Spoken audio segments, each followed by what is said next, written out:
She works with leaders, architects, and even the European Commission to design a world inspired by nature. Never think you cannot change jobs. If things are a bad choice, I had one choice once where I only lasted like 9 days because I hated the work. With the current AI, it is at the fingertips of the young people, so they can really look for prompt lists and how to find it for their innovations, their startups, their scale-ups. Really breathe deeply and make sure that you just have a happy and relaxed life, because stress is the biggest ill maker. You're listening to the Future Jobs Podcast, the show that explores the skills, careers, and technology shaping tomorrow's world of work. Hosted by Fahad JobsWala. Welcome to the Future Jobs Podcast. I'm your host, Fahad JobsWala, and today I'm joined by an extraordinary guest, Désirée Driesenaar, founder of abundanism.com and the movement Abundance for All. Désirée is a globally respected thought leader in biomimicry, systems change, and regenerative innovation. She works with leaders, architects, and even the European Commission to design a world inspired by nature, where abundance is the foundation, not scarcity. She is also a writer, educator, and storyteller who has published hundreds of articles, built global communities, and lives. What she teaches, creating change from a regenerative farm in the Netherlands to projects in Greece, Africa, and Asia. In this episode, we'll explore what it truly means to design businesses, systems, and lives that mirror nature, thriving, adaptive, and abundant. Let's dive in with Désirée Driesenaar and uncover how abundance for all can become a living reality. So, hey Desiree, how are you? And welcome to the show. Fine. I'm also for an amazing podcast, Fahad.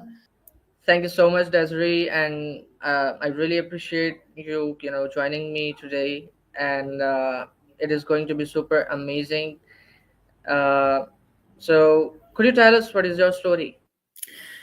Yes, well, I wasn't always in biomimicry. I wasn't even that interested in nature, I must say.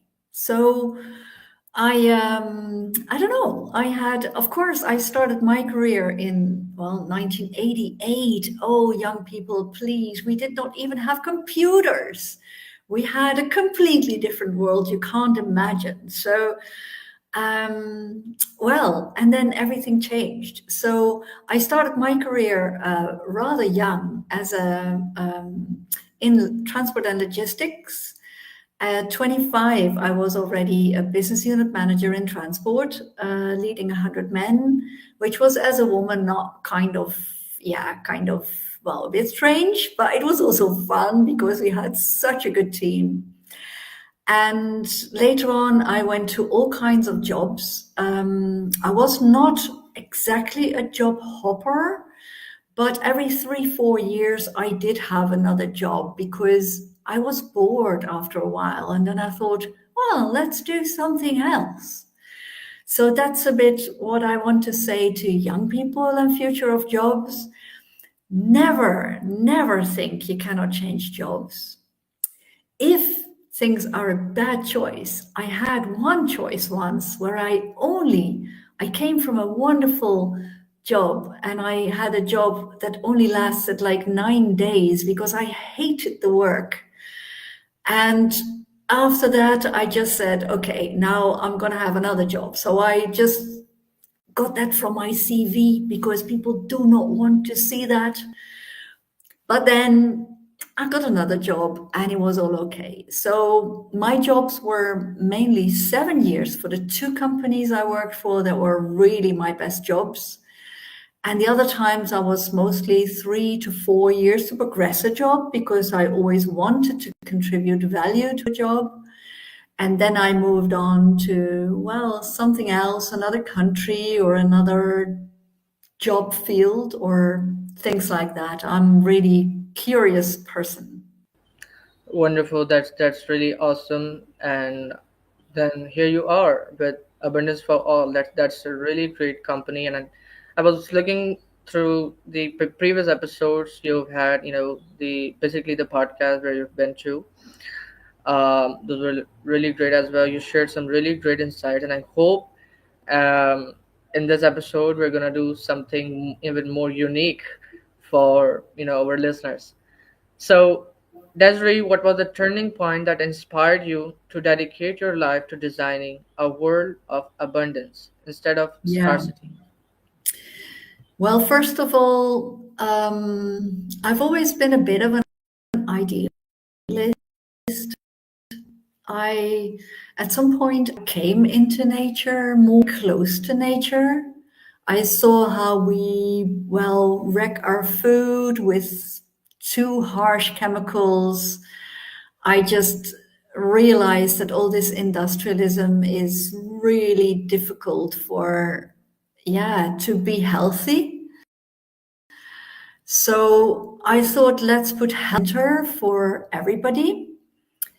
And health is, of course, very, very related to economy. Well, I studied economy when I was in my youth. I did economy and cultures.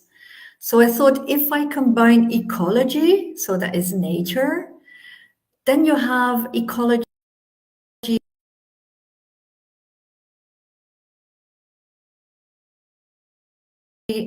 and economy. And then you can find how you do abundance for all. Because if you have, then you also have health. So that is how I see economy and ecology. And then I, of course, go to the word, and they both come from Greek, ekos, euekos, and they mean, and ecology is the, well, the knowledge of the household, and that is, of course, a planet. We are spinning around with thousand. I thought, okay, but what if we design the economy in an abundant way like ecology? Because a cherry tree never thinks about how many blossoms she makes. She just makes huge amount of blossoms, and then everything is degradable that is not like used by species or people or eaten. And that was my starting point for abundance for all. So I needed to know more about ecology, and that became biomimicry, because biomimicry is math. It is nature's math. It is geometry. And it also is city design. It also is architecture, but healthy architecture without sick building syndrome. It also is abundance of food in cities, so edible cities. I love it, with plant walls, cooling the planet. I really love that part. Also cleaning with plants, because, well, plants clean the air and water and everything. So everything for me became about plants and about fungi and about edible mushrooms and about farmer business models and, well, all these things, because they're so related to ecology and economy. And yeah. Exactly. That's really great. Plants are really important for our planet, and especially right now, the things are becoming more difficult for us. For not only for human beings but for animals as well. They are also struggling with the oxygen, with the environment. So, Desiree, after spending a lot of time, probably with the jobs you were doing randomly, and then you mentioned that you left jobs very quickly, like you didn't stick to the jobs for a long time. So, how did that idea doing something for people, for all, came into your mind? I must say, I woke up one morning and then I thought, okay, I'm an intelligent woman. I spend a lot of time in my work. I did not have children, so I thought I need to do something for the children of the world. I did have a husband, but we didn't have children. So I thought, let's do it for the children and the grandchildren of the world. And I thought, okay, so I am intelligent. I want to know how these things work. I have always worked in tech, which is really important with the math and the understanding and the tech. So I thought, why not contribute to, well, health of these children and nature, because I love nature and I love our planet. So I really thought, well, let's not dive deeper into that. I was into sciences. I thought, let's start a think tank with all these scientists, because all these scientists are very deep into one subject. But the thing is, you cannot solve it with one subject. If you want to do no malaria, then you have to know how mosquitoes are, and you have to say no mosquitoes without killing all the rest. So it's no use thinking, okay, but then we put a chemical on it, because then the birds will eat the mosquitoes and the poison mosquitoes, and the birds will die. So I thought, okay, so you go the other way. And that is where, yes, we now design cities that are mosquito repellent. And mosquito repellent cities are, for instance, cities full of walnut trees, because walnut trees, mosquitoes don't like walnut trees. And they are cities where all the water is flowing and not really still, because mosquitoes breed, well, a lot of bacteria, wrong bacteria, pathogens, and everything do that too. So we thought, okay, so you need absorbent materials in a city. You need to have like wetlands so they don't sink the cities themselves. You need to have lighter materials, which are fiber polymers then, instead of steels or instead of so things like that. And of course, when I started in 2012, I was not at this point. And that's also what I want to say to young people. You start walking, and then you come to what it is you are supposed to do, because a lot of things I cannot do. So I am not a deep scientist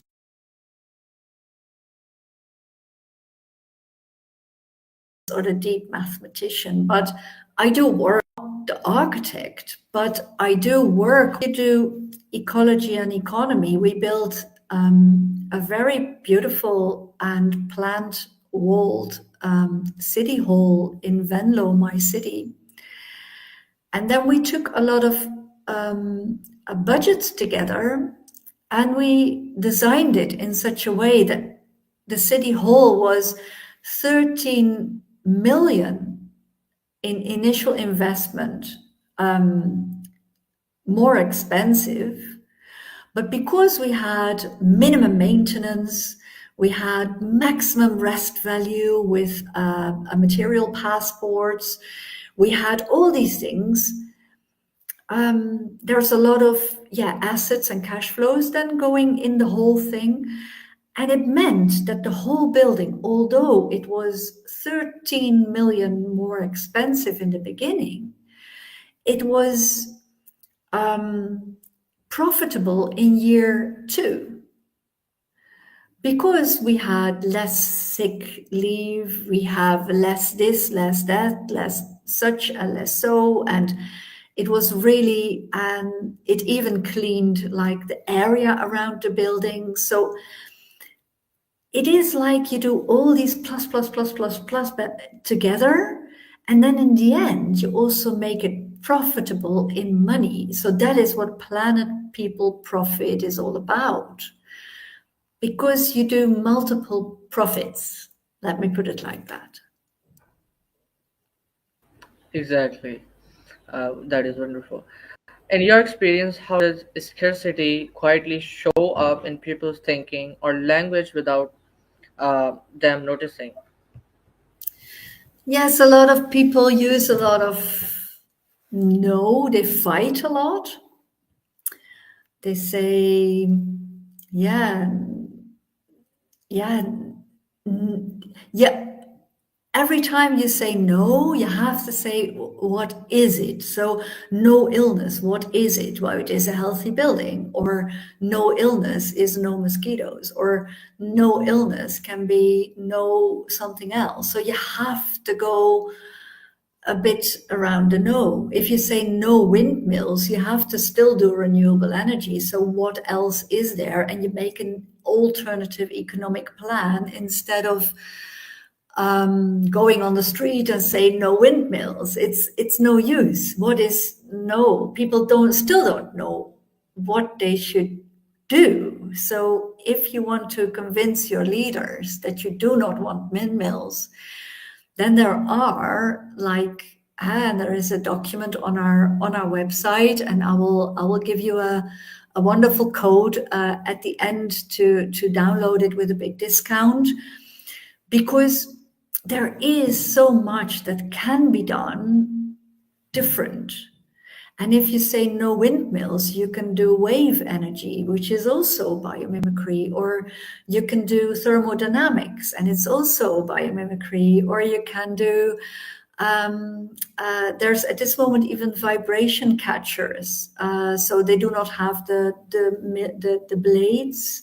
So that could be a solution. You have kites, you have the ship that even has, I don't know, are you Indian, Fahad, or are you Pakistan? No, I'm from Pakistan. Pakistan, yes, okay. Well, there is this Taiwanese company, and they have built, together with a Belgian and a Japanese think tank, they have built a ship. And the ship is really brilliant because it goes on green hydrogen, kites instead of sails, so they really go with the wind, and solar. So they really combine it all, and it does not have anything else but the water it goes on, the hydrogen and the wind and the sun. And that is something that you do not even need, like coals or windmills or anything else, to have such a ship just going on nature. And that is something that also in innovation agendas, of course, is done, because at this moment there is big innovation agendas about the airplanes that do it like that. So they work on green hydrogen. They also have the innovation agendas of cars and other vehicles. They go on light stripes in the road, because then you see that you make the road, you connect the road to the vehicle as if it is a ship in a river, a fish in a river. And then you really mimic it and see that you do the light stripes in the road to have solar roads. And then you have the vehicles that also, and if you then would do it, and that is really science fiction, but I sometimes do it with my students, the big science fictions. If you would say, okay, the microplastics in the air come from, a big part of it is coming from the tires, the tire wear of the tires. So then if you would say no microplastics, then you would say, okay, go for light stripes, and then vehicles, and then no wheels. So you would really go you either bounce a little like you do in biomimicry. You can really, but it is in technical ways. And of course, a lot of my work is rather technical. You would do hovercraft style. The boats are already there. So you just lift it up and you just go on the light stripes or on the sound or on the waves. You would just have your vehicles and have no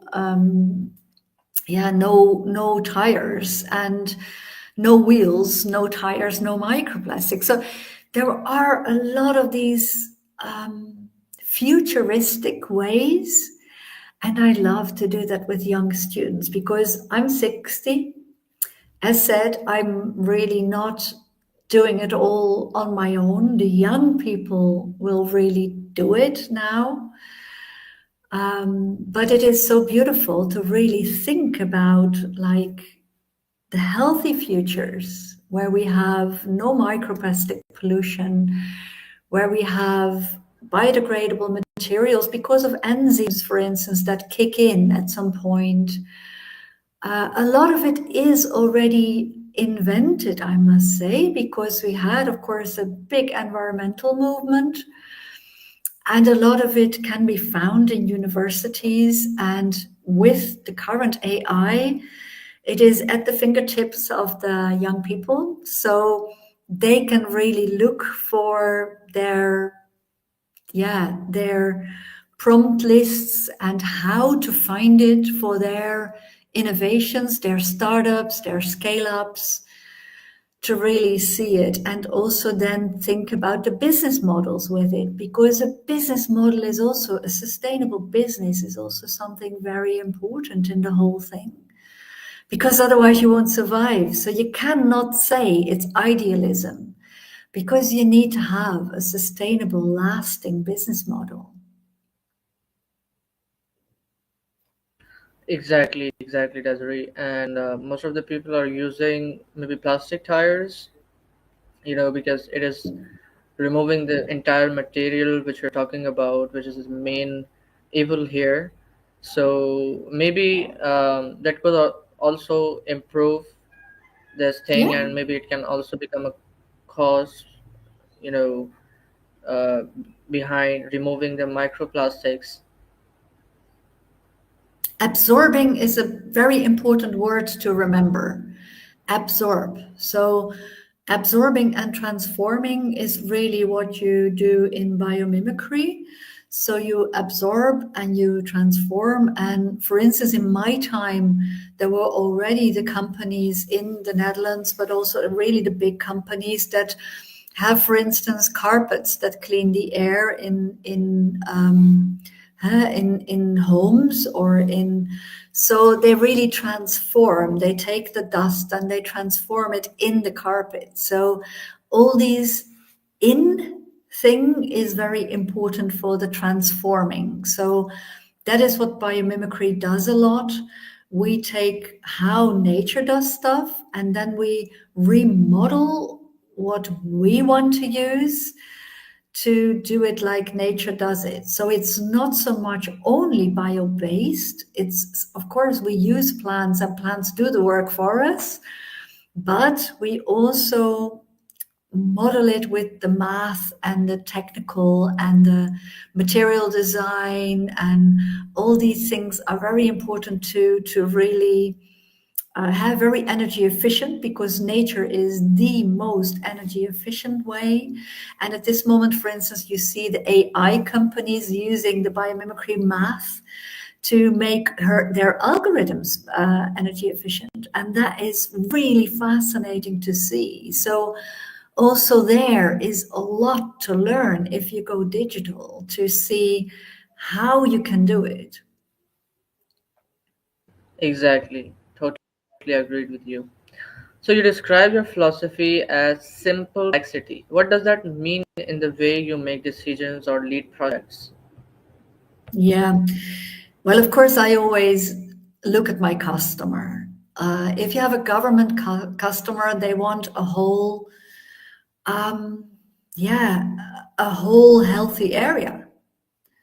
So you have to look at what is there, make a gap analysis with what you want it to be.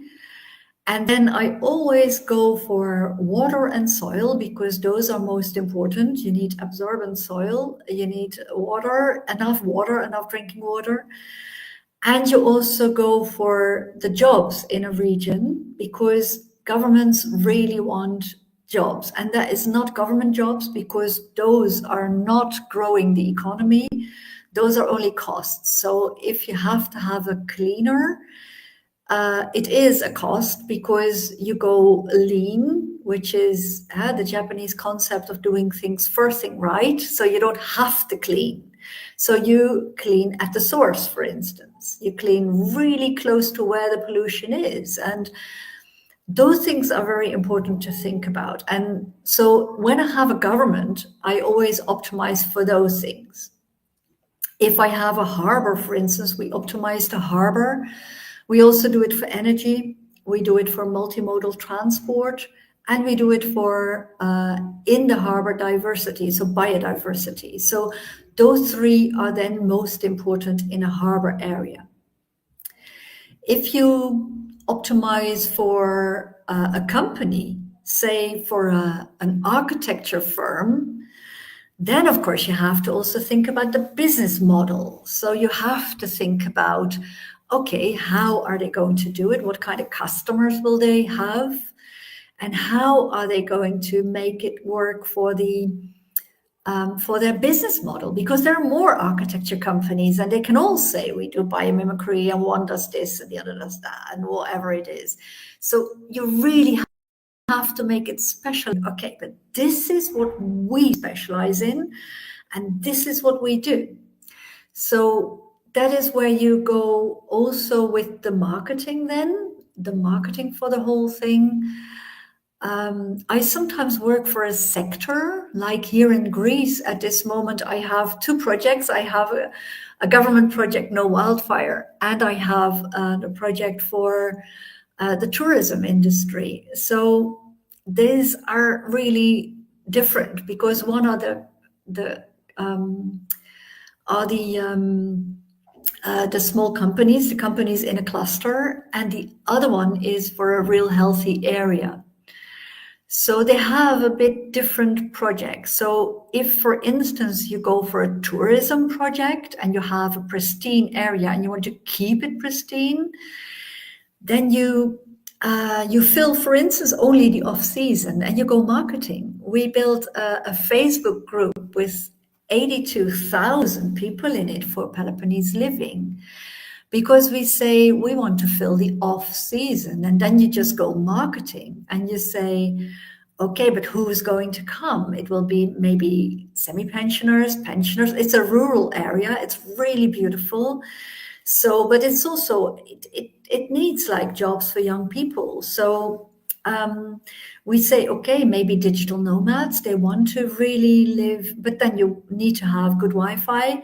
So things like that, we tell that to the hotels that want to fill their empty rooms and their empty studios and apartments. We say, okay, do you have good Wi-Fi? Otherwise it doesn't work. You will not have that.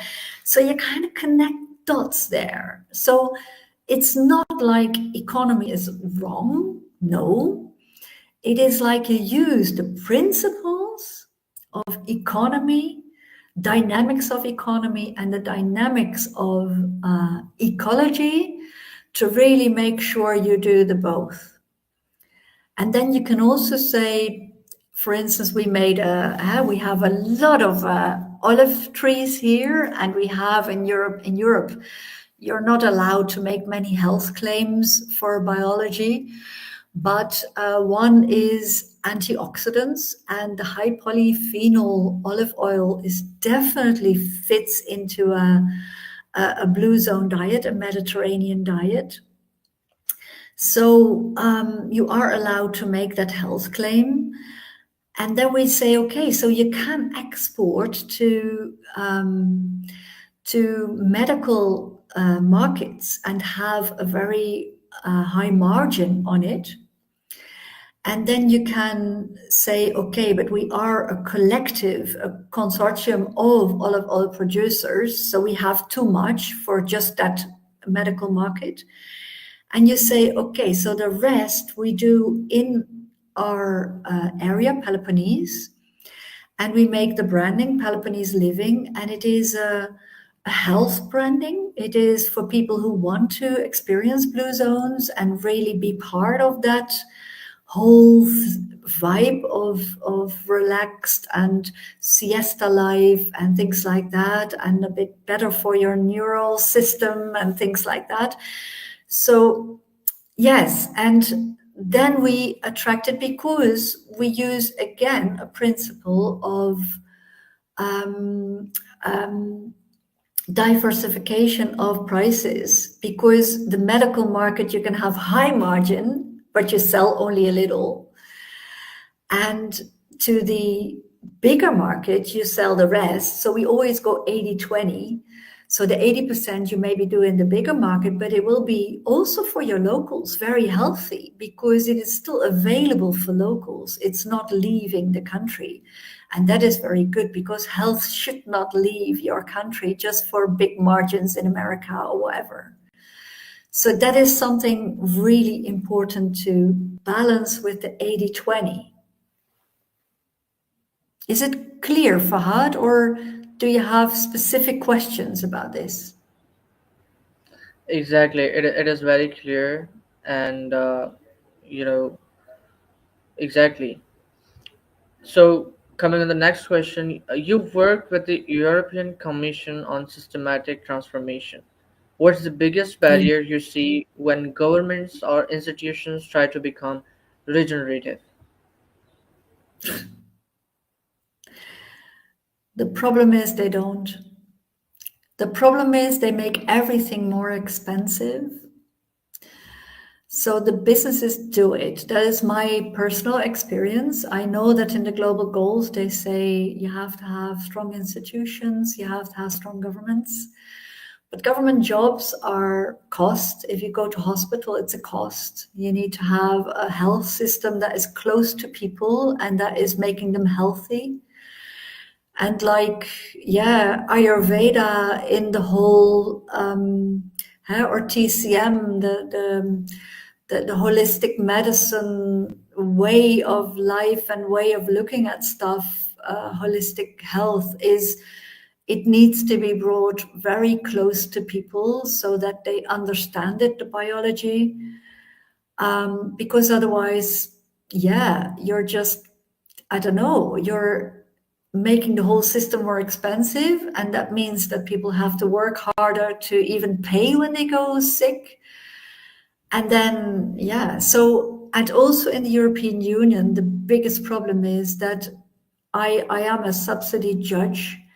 So we have Horizon programs, and you have a lot of these things. But first of all, you have a lot of subsidy hoppers who just hop from subsidy to subsidy and never make it into a business model.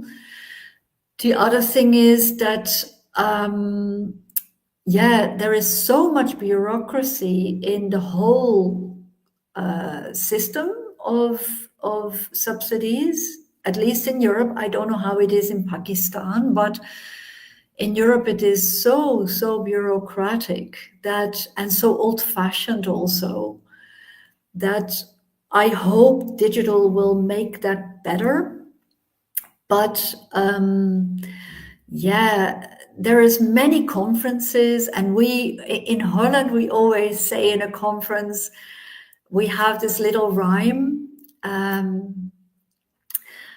We dronken een glas, we deden een plas en alles bleef zoals het was. We drank a glass of water, we peed, we went for a pee, and then everything stayed as it was. So you are inspired for a little bit, and it costs a lot of money, all these conferences and all these people coming together trying to be important.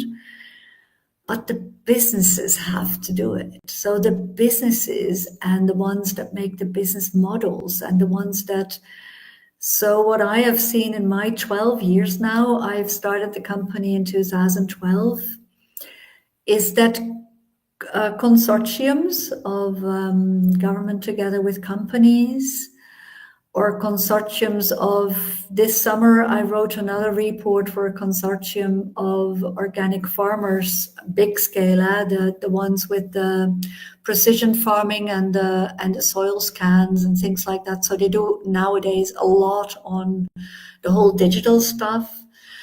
but also crop choices to be really good in the models. And then they combined it with bio-based builders. So you have the fiber polymers and you have the bio-based builders, the fiber builders.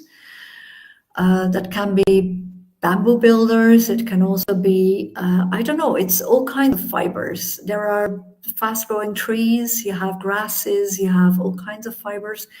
Also rest material fibers, organic fibers. And I think the fiber polymers, because like steel pollution is really, really, really big still from the industrial age.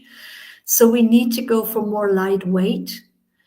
And we need to go, so that is fiber polymers. You really should jump from steel, close to steel factories. I'm sorry, Tata Steel, I'm sorry, but close to steel factories. My parents worked there and they even could not dry their washings outside. So please, like I'm 60 and that was so many years ago, even electrification of your process will not help, because only the steel waste will, and the pollutants of the heavy steel will not go into the air, but it will go into the steel slag. And then they say we make it circular and put it in the soil. Well, that is stupid because it is very polluting. So close the steel and go beyond industrialism, go beyond what we think we know, and really go not electric but electronic. Go go green hydrogen. Go light stripes is really good. Go so all these things are very important to make jumps, and then you can even power a house with gravity, because you have piezoelectronics and you have a little movement. If you do, like I don't know, you have earthquakes and you make earthquake resistant, and you all know that the building is doing a little bit, tiny bit of this, and then you have piezoelectronics, and then you can just power with the pressure of the roof, which is like something that in our current technical state, it is all possible. So I want young people, please. And I know your countries in Asia are very, very technical. So go even a bit technical and make sure you use digital to the wonderful. Make sure you use technical for the buildings. Make sure you design your cities healthy. Make sure you use prompt lists for your AI to say, okay, how do I do no mosquitoes? Because if you want to do no malaria and no dengue, you have to go mosquito repellent. And you know it's lavender, you know it's certain smells. And smells, go for fragrance cities. I don't care. But do something that makes you happy as young people, with colors and fragrances, but beautiful smells, and not the harsh ones that make us allergic, but make it subtle, make it really a breeze here and a breeze there, and make it nature-based. And then you will repel with certain smells, and you know which ones. You repel mosquitoes, and then you will have no malaria, no dengue. And like Europe has done it with canalization. So we have canals, like in Amsterdam, we have canals. So that was, I think, about 100 years ago, we became malaria free with canals. Greece was 50 years ago, I think, that they became really malaria free and also have enough water springs. So there was all canalization. So learn from what we did. And then also go really about holistic. So combine things. Exactly. As you mentioned, the young people. My voice is coming back. Are you listening? Can you hear me? Yes, I can hear you. Yeah. Okay, exactly. That is such a wonderful advice, and that really was a great conversation. And you're mentioning a lot of time, very often about the digital devices and the connection between young people and this digital world. Like they know more about these things, and they can use it more freely and quickly and easily. So we must use these old skills that we have by the grace of God. We should use it to place, and we all are doing it. We are, as you are already doing Abundance for All, which is a great organization, and I must say that organizations are pushing the leaders, the presidents of the countries to take decisions for their countries, for the betterment of their countries. So, finally, if you could give every listener one daily habit to start living abundance today, what would it be? Well, I think even if you do, um, first of all, do your own personal thing. That means breathing. Really breathe deeply and make sure that you just have a happy and relaxed life, because stress is the biggest ill maker. And I don't want people to be fearful. The earth will spin another 5 billion years before the sun dies. We all know that. So if you are fearful, use your AI and really make sure it reassures you and not gives you these ideas that you, I don't know, young people sometimes jump off bridges because they really are so depressed about sustainability. And you should not be, because we are getting there. And my generation has done their best, and a lot of it has gone wrong. And I'm sorry for that. But it is really going to the right direction now. I can say that. So the other thing is use your AI and really, make sure you ask some questions about how would I do no malaria, or how would I do? So a lot of the how questions. How would I do? Um, um, well, everything is like, yeah. So ask the how question. Don't use AI just to make the next beautiful picture of you looking beautiful and not having wrinkles anymore. That's no use in my case. So if you're as old as I, then you do not do these things. So, but ask these little how questions for your work. How would I do this? How would I do that? And then I also want to invite you, and everybody is very welcome to abundanism.com. We have free materials to browse in the website, download them, no problem at all. If you have a more expensive report like the energy one, Beyond Windmills, I now, for instance, have a code Synergy Energy 25, and it will allow you to download that report with 80% discount. But also reach out to me. I have on Fridays, I have the possibility to have free calls. So you can book them. You can book free calls, a free coffee chat, do it. And I can give you codes to really see, okay, this is it, what I'm looking for. I will give you discounts. Don't worry. I will give you discounts on whatever it is you need as young people to be able to do your challenges in your jobs, because I have only a few years left in my career, and I want to give this forward, this whole way of thinking. And I don't want money to be a limitation for that. So ask for discounts. I'm also on LinkedIn. Yeah, that's my name. You see it here in the.